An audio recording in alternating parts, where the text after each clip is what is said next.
If we're gonna be a crew, who's gonna be in charge? I am. I see you got yourself a new crew. Y'all come to see some real dancing?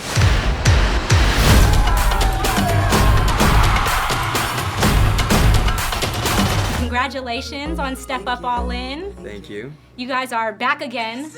How did you guys feel when they gave you the call and said, we want you? Making a fifth one. Yeah, I think I got the first call from, I think it was Adam, or no.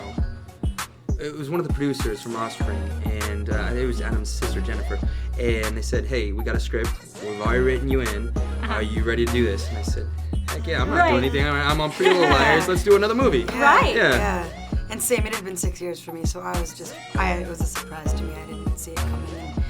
Obviously, would love to be back with everybody. It's greatest experience. Well, this time was a little bit different. Social media played a big part in picking the cast, right?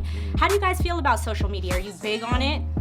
I think it's great. I mean, you know, it's the biggest form of networking right now. So, where you wouldn't be able to see somebody's skill level just because they wouldn't be able to put it online, now you can. It's available. Yeah. So that's what we're advertising. Yeah, it's cool. Of course, I have mixed feelings about it.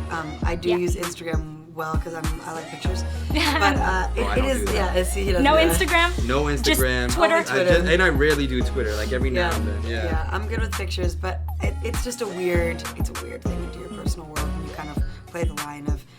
But it's cool because your fans can feel involved with everything, and the fans are why we're all here. The movie, in a short synopsis, is about making it in Hollywood as a dancer. What was your guys' grind? Can you just give me a little bit about how your grind has been making it in Hollywood? Well, back in the day for me, before Step Up 2, I was just dancing. But I didn't want to necessarily be a backup dancer. I kind of wanted to do my own thing with music, so I was a little confused.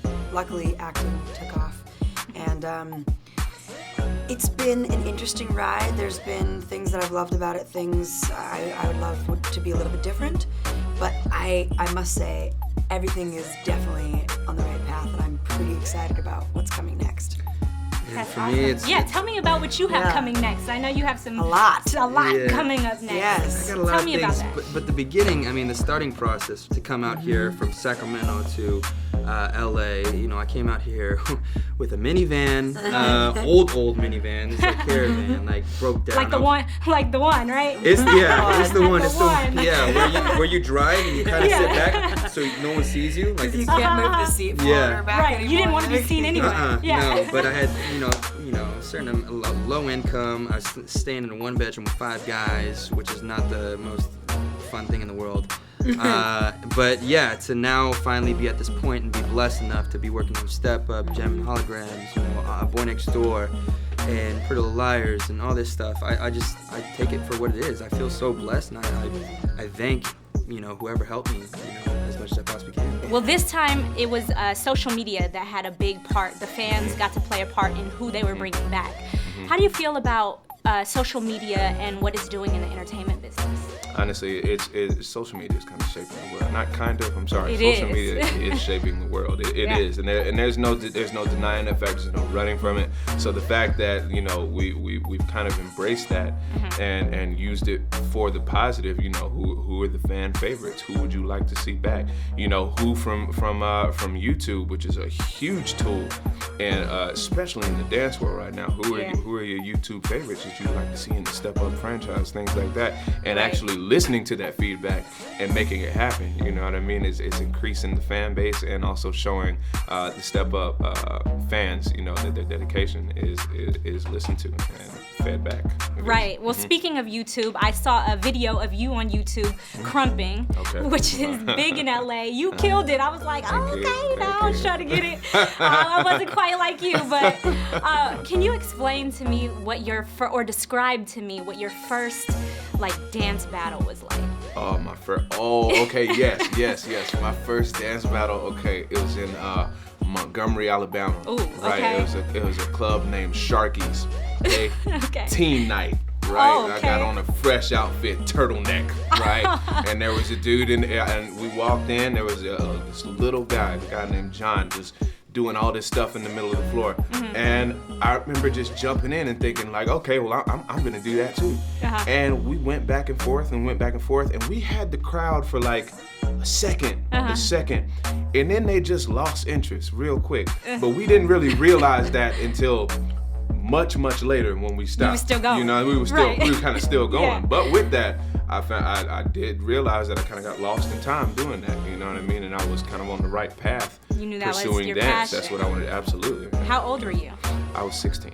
Okay. Yeah. Wow. Yeah. If you could describe or give me a definition of all in, what would be your best description or definition of all in? Best description of all in, I mean, is as straightforward as it is giving your everything. Because with that, with the plot, you know, Sean, the main character, decided to stay against all odds. He decided to give everything he had, no matter what. You know what I mean? There was no plan B because it distracts from plan A.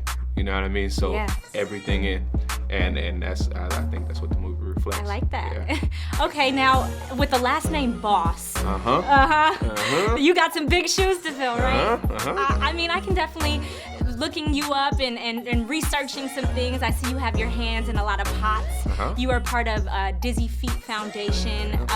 Are you still a part of that? I am, yeah. I'm still a board member of Dizzy Feet, absolutely. Okay, any other foundations that you... No, Dizzy. You know what? Dizzy Feet is what I'm involved in because it's something I'm really passionate about, bringing dance to underprivileged youth in places where you wouldn't find dance. Yeah. But also I have a hand in playing up the athleticism and sport of dance. Yeah. I'm a sponsored athlete for a company named On It. Wow. Which has been great. What is that exactly? On It, you can say it's onit.com. It's a big like supplement and workout, you know, training gear company. And onit.com is amazing. So sponsored athlete. Yeah, I mean with like fighters and all that. So it's great to be a dancer looked at with those athletes. You know what I mean? Things like that. And then acting. How did you guys feel when you heard that there was going to be a 5th Step Up? I thought they should call it Step Down, Take 5. But after we started rehearsing and getting together, I think we knew it was going to be a really good time, and it was. Yeah. I think people like these movies, and I think that you know that's why they keep making them, because there's an audience for it. Well, there were no special effects used in this movie, which is crazy. Who had to do the most insane stunt? Oh, there was a stunt where they did the flip. Oh, right. Right. Was anyone hurt? No dancers were some crazy hurt stuff in the making of this movie, but we got close to it because there are a lot of risks taken. We're like flying down on chandeliers. Some people are flipping over things that should not normally be flipped over. And then, the big trick at the end between Sean and Andy, that was a really impressive moment to watch happen. I agree. Yeah. Also, we know the movie is about making it in Hollywood as a dancer. What's some advice that you could give to not only the dancers, but the actors, the artists, all the people that come to Hollywood to make it? What can you tell them? If we're being completely honest, because I'm just gonna give you a straightforward answer, you have to find other ways to leverage yourself. If you want to be able to dance full time, then you should work on creating different businesses and things around yourself that'll make you self-sustainable and afford you the opportunities to do that. That's just how life works.